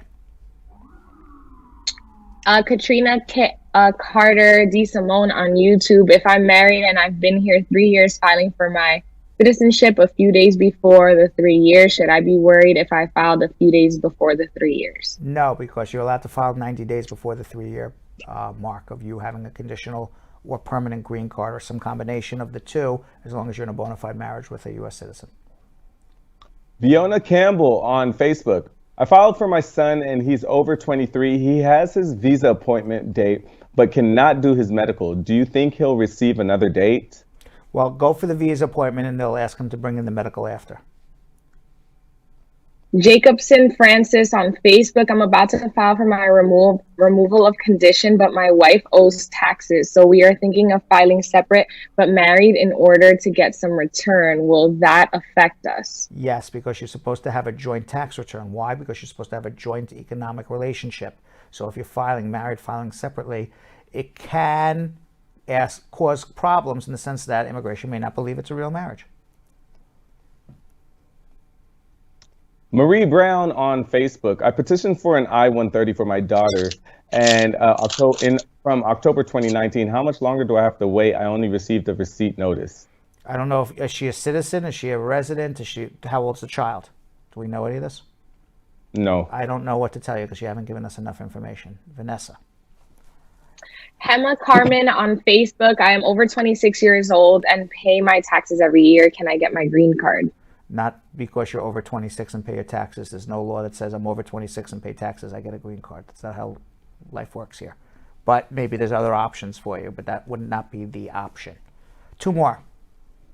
Angie Wilson on Facebook. How does a U.S. citizen or permanent resident adopt a child from Jamaica? What do they need to do? Would they adopt or start the process of adoption in Jamaica? No. Do not start the process of adopting in Jamaica unless you lived in the same household with that child for 2 years. You'll never get the child here. There's two ways to do it. You can bring the child, go to Jamaica, do an adoption in Jamaica. Then you got to wait 2 years from the time of adoption because you have to show legal guardianship, and you have to be able to prove that you and the child lived in the same household for 2 years, and all this has to happen before the child's 16. Or the better way to do it, but it's only for certain children, you can't do it for all children, would be orphan children, meaning no mother, no father, or mother and father abandoned, mother and father died, mother and father can't afford the children anymore, and then bring the child up as an orphan and do everything up here. And we can assist you through that process as well. Ali Boyame or Bamaye on Facebook. If you are an alien present in the United States who is married, who has not been admitted or paroled, can you file for a resident permit? You have not been admitted or paroled? No, unless you're 245I, or unless you're married to someone in the military and you can do a parole. Otherwise, you would need to do a provisional waiver, go home and come back. And with that, it is getting late, so we had to do a short social media check-in. But I had an opportunity to speak to Wilmot Collins. He's a Liberian-born mayor of Helena, Montana. Helena, I got it right, Helena, Montana. He defeated the capital city's four-term incumbent mayor in 2017, making him the first black person to be elected mayor in the history of Montana since its statehood in 1889. Wilmot fled Liberia for Helena in 1994. He came here as a refugee from the first Liberian Civil War, and he spoke to us about his journey to America and his path to becoming a United States politician. Let's check it out. Mayor Collins, you were originally from Liberia. What made you decide to emigrate to the United States? Well, I didn't decide. It's just that we got into a bloody civil war. Liberia was established by slaves that were free from America. And they went back to Africa and they established a government on that land. And Liberia is the first independent African nation. In fact, when the slaves arrived, they named places like what they were used to here. Because in Liberia, I'm from Maryland. We have Louisiana, we have Georgia, we have Mississippi, and I went to school in Virginia. Those were places the slaves lived. Things got really terrible when the military took over, April 12, 1980. And things got different. Because in Liberia, if you couldn't say anything positive about the military leader, you dare not say anything negative. A lot of people fled Liberia because things were not just the way it used to be. And one of those that fled was Charles Taylor. He fled and went to Libya and got training in Libya and decided to go back to Liberia and take over the country. He and his rebels entered the country December 24th, 1989. And they systematically took over the country. When the rebels hit Monrovia, we fled into the safest area in Monrovia, which was around the American embassy because they had the Marines protecting the property. So the rebels and the soldiers didn't go around that area. And my wife and I were advised that the war would hit Monrovia, but we had to save enough food and water for 10 days. The war would come and go. The war lasted 14 years. So you can imagine how many people died of starvation. We ran out of food. I lost 2 brothers in that war. The war got so bloody that other West African countries saw how bloody the war was and decided to get together and send peacekeepers into Liberia. And when they sent peacekeepers, they told Liberians, if you want to leave on the ship that brought in the peacekeepers, you're allowed to leave on the ship. So the first ship came and left. We were unable to get on it. The second ship came, and my mom, my brothers, my wife, my sister, we all sat down on a Thursday evening and prayed about it. We were wondering whether we should go or not, but we eventually decided we were leaving. When we got to the port to get on board the ship, the line was more than a mile long. We had to stand on line Friday, we stood on line Saturday, we stood on line Sunday. Finally, 9:47 p.m., my wife and I were chosen to get on board the ship. We got on board the ship, and at 10 o'clock, the gates were closed. So it was estimated 10,000 Liberians got on board that ship. And we didn't know where it was going the first day. We later found out the first stop would be Ghana. And we realized that the journey from Liberia to Ghana on that ship was another 3 days. And there was only standing room. There was no other way. We all had to stand. And they weren't feeding anybody. So if you didn't carry any food, you had to go without. And we had to go without because we were just the way you saw us, you know.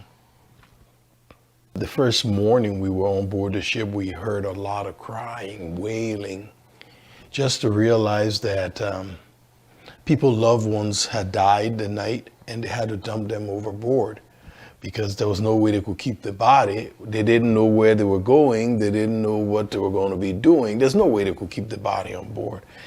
And to see that you throwing your loved ones overboard was pretty tough. We landed in Ghana. And in Liberia, I used to teach. And the organization I taught is an international organization. It's in every African country, European, it's even here in America, the SOS Children's Village. And when I arrived in Ghana, I went to look for it. And when I got there, the director said, "Can you identify yourself?" And I couldn't because I didn't have any ID, I didn't have anything. I said, "No, I can't." And he said, "Well, we have some children from the first ship that came. If they can identify you, I'll help you." So the children came, and when they saw me, they started crying. I didn't understand why they were crying. I thought they would be happy to see me, but they were crying. And then I asked to use the restroom. And for the first time in 6 months, I looked at myself in the mirror. Then I found out why they were crying.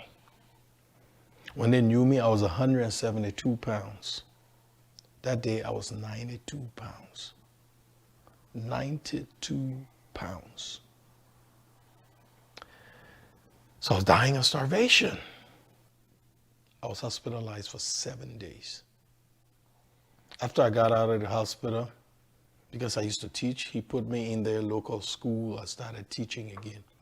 My wife was in medical school. She started helping out in the clinic. And then after a few months, my wife said she wanted to come to America. I said, "Well, that's a far-fetched, how are we supposed to do that?" She said, "Well, I have family in Montana." I said, "I told me you wanted to come to America. Now you're talking about Montana." I didn't even know Montana was in America, my man, I'm telling you, nobody knew of this hidden treasure. And she said, yes. And so my wife was an African exchange student. She went to Helena High, 83, 84.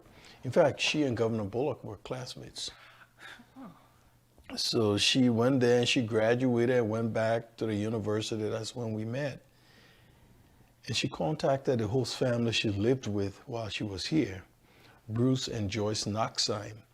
Bruce was the assistant principal at Helena High, and Joyce was elementary teacher at Bryant.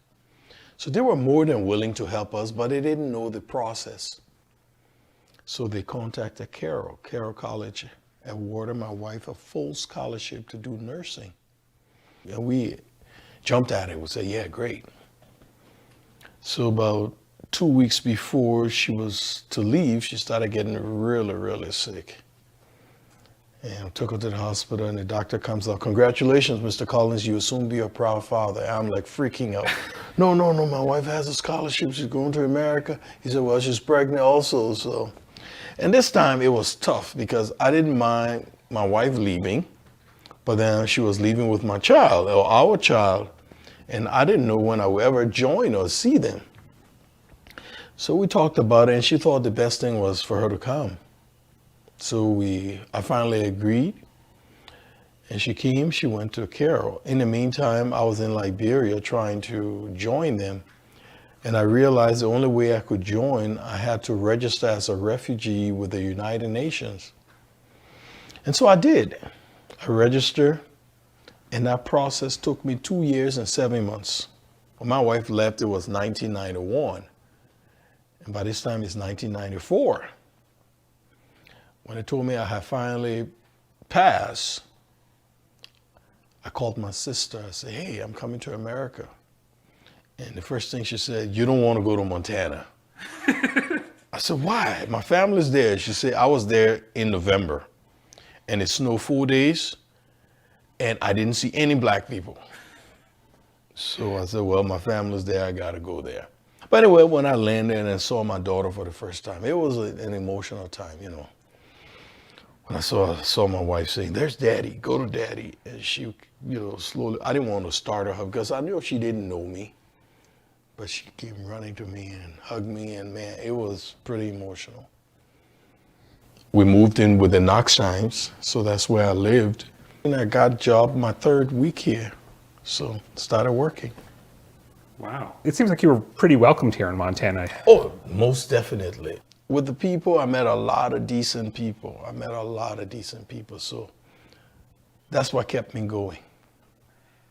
Now, how long were you here before you ended up becoming a citizen? Oh, about 7 years, because first I was a refugee, and that would take a year, and then you can apply for permanent resident. And then you be 2 years permanent resident, and then you apply to be a citizen, and that's 5 years. So it was about 7 years I took, and then we went and we filled out the paperwork, took the tests, the written tests, the English tests, the current event, and then we got sworn in, I think 2004, I think. So you started out working in the schools. How do you go from working in the schools to mayor? That's a long process. And not only that, do you see Kessler School just across the street here? Yeah. When I worked at Intermountain Children's Home, I worked at Kessler as a janitor. Yes. I worked there as a janitor. I would go to Kessler after school at 3:30 or so, clean the school, come home, sleep a little bit, go to Intermountain. And I stopped being a janitor when one of the teachers went on maternity leave. And then I spoke to the principal. Peace be to her ashes. She was Sharon Walker. And I said, "Can I teach?" She said, "Do you have a degree?" I said, "Yes." So I showed it to her. She said, "But why didn't you tell me?" I said, "I didn't want to appear overqualified for the janitor's job. So, because I needed it, and so I didn't want you to deny me." She said, "What you need to do is go to May Butler Center and register as a substitute teacher, and then I'll keep you in the classroom." So I did that, and I started subbing. I still remember my first day in the second grade class. This little girl said, "Oh my God, the janitor is teaching us today," You know, kids, they say the darndest things. Yeah. And that's fine, And then I wrote my name on the board. I'm now Mr. Collins. I'm no longer the janitor, No moss was growing under my feet, man, none. I work at a VA hospital for 10 plus years as an administrative officer. I work with immigration, Homeland Security as immigration service officer. And then I joined Department of Health and Human Services. So I've been around the block. I've done it all. And I know a lot of people just saying, oh, from janitor he became this. No. They don't know the part of it. I've done everything. I put 14 years in the Army and the National Guard, 22 years in the Navy Reserves. And I'm mayor, and then I child protection, 3. I've always had 3, man. What made you decide to run for mayor? I've always wanted to get into politics. I must admit, even back in Liberia, my undergraduate is in political science and sociology. I remember I wanted to run for mayor in Monrovia when I was a senior in college, but I didn't get into it. So I called a couple of friends together and told them, hey, there's a possibility I wanted to put my hat in the race. And they were excited to say, yeah, we think you should do it.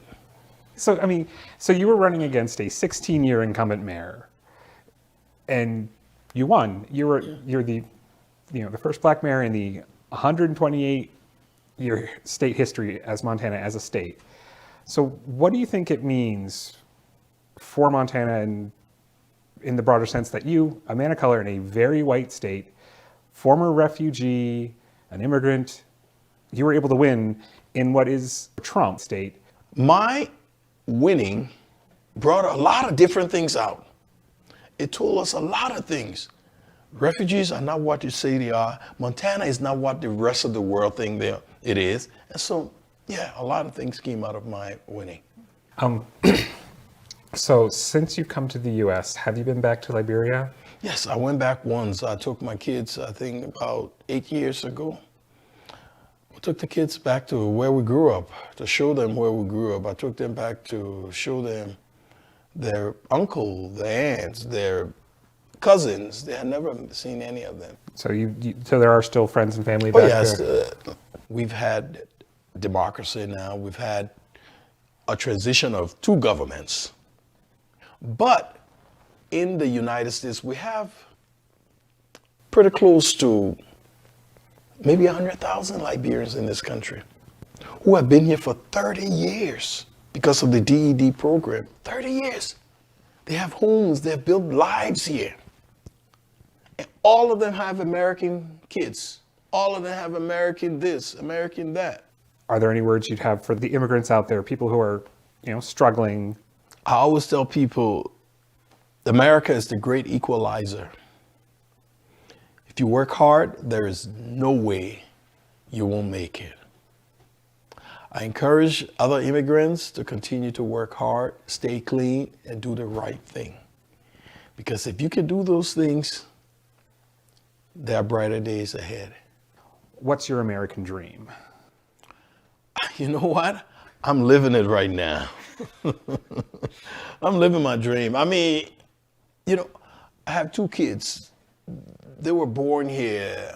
My daughter is serving this country in the Middle East right now. She is doing very well. My son is graduating in May from the University of Montana. My wife and I were both winding down our military career. She's also in the Army Reserves. She's a nurse at VA. And so I think all is well. Anything comes after what I'm doing is extra. But right now I'm doing okay, and I'm happy. I am, really. That's good. Well, thank you very much. No problem. And just like Mayor Collins, many Liberians came to the United States to escape civil war and receive temporary protected status. And although the conflict in Liberia ended in 2003 and that TPS status expired in 2007, each president has extended deferred and forced departure for Liberians until the Trump administration, which believed the situation in Liberia was fine and everyone could go home. Luckily, it did get extended through the courts, and now President Biden has extended temporary protected legal status to Liberians who fled civil war and the Ebola outbreak all the way through June 30th, 2022. There was an amnesty for Liberians. Liberians had to have their amnesty application filed by this past December. Many didn't get an opportunity to do it. Hopefully there is an extension on that amnesty deadline as well as part of Biden's immigration changes that he's advocating in Congress. With that, let's go to speed round. I'm going to answer 9 immigration questions in 50 seconds. If I do, I get some cheap balloons. And if I don't do it, I get blown to smithereens. All right. All right. Cheap balloons. Not today. Cheap balloons or smithereens. Let's see. Let's see what happens. All right. Oh, they started already. Go! They started. Good job. They gotta start over. No, guys, go. They gotta start over. They gotta start over. We need time. What? There it goes. Word. Oh my God! What are you doing? No, start it again. What is going on? Yeah, he has to wait for Yo-Yo. All right, so Go ahead. Guy who is doing the clock. Oh, Lord. All right, Yo-Yo, as soon as it goes back, go. Can a K-1 filer married to a U.S. citizen file for I-130? Yeah, you can file an I-130, but you have to be file it married to the U.S. citizen brought you on the K-1. Can I apply for a B2 visa with a pending I-130? You can, but you'll be denied. Does immigration make surprise home visits? Yes. Is it safe to go to an immigration appointment with a deportation order? In certain circumstances, yes. What is the wait time for I-130 processing? A long time. Can I legally work in the U.S. with an ITIN number? Not legally, but you can pay your taxes. Can I win the DV lottery while living in the U.S.? You can, but unlikely to get a green card that way. Can a B1, B2 visa holder come back after 18 months outside of the U.S.? Try it. If I'm unemployed, can I file for a relative? That was you, Brad. All we needed was a yes or no, baby. Yes. That first one. Yes. That first one. I just needed to say yes. Elaborate later, bud. Yeah. We're on a time here. I answered the first question in like 10 seconds. And I'm like, after that, I'm like, all right, we have 8 questions to go. And I already used up 10 seconds. I'm like, oh, I'm in trouble.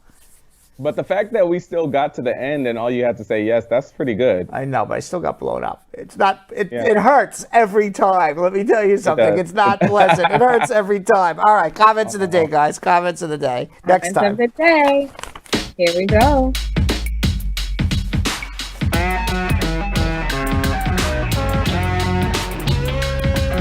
right, what do we got? All right, our first comment of the day comes from Leticia Johnson,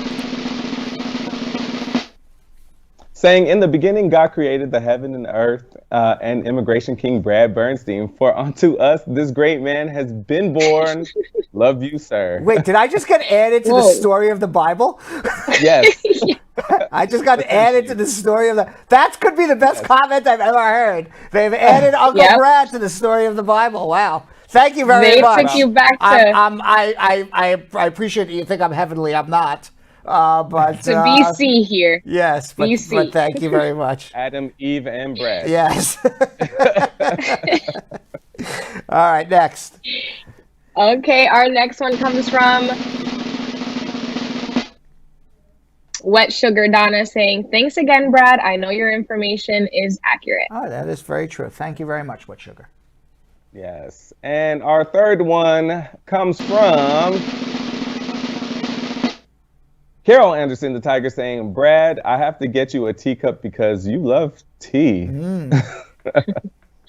Only on Tuesdays I love tea. Only on Tuesdays. Only on Tuesdays. And our last comment of the day. This one's about Mayor Wilmot Collins from Esther Wama, saying, wow, what an encouraging testimony. We are going to make it in this land. Yes, that is a great story. That was a great story. He has an unbelievable story of perseverance and success, which was, you don't hear, you do hear that a lot, but it's great to hear it when live and listen to it. And anybody who listens to that story who could possibly say that immigrants and this man doesn't belong here? Right? Man. Right. Absolutely. Absolutely. All right, everybody. We started late today. We ended late today. Hopefully tomorrow, closer on time at 6 o'clock. We'll see you all tomorrow. Have a great evening, and thanks for watching. So, Sam, as part of the production, we have to say this disclaimer at the end of the show. Do you mind reading it for me? Okay, but you know, Brad, I have to do everything around here. It's bad enough I've got to remember everything that happened on the episode from the previous day. Forget it. I'll do it. The proceeding was information only and not specific legal advice. Consult an attorney about your individual situation. Prior successful results do not guarantee a similar outcome in the future. To make an appointment with the Spar and Bernstein law firm located at 225 Broadway in New York City, call 1-800-529-5465. That's 1-800-529-5465. Easy to remember, 1-800-LAW-LINK. That's 1-800-LAWLINK. Once again, make a call to 1-800-529-5465. And of course, link up with the law offices of Spar and Bernstein, located at 225 Broadway on the 5th floor. If I were you out there, make the call, make the link, make the connection, make it Spar and Bernstein. 1-800-LAWLINK. That's 1-800-529-5465. And now, conveniently located in Hartford, Connecticut on 1 Congress Street. Visit us in Connecticut or in New York at 225 Broadway. That's 1-800-529-5465. 1-800-LAW-LINK. 1-800-529-5465.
What are you doing?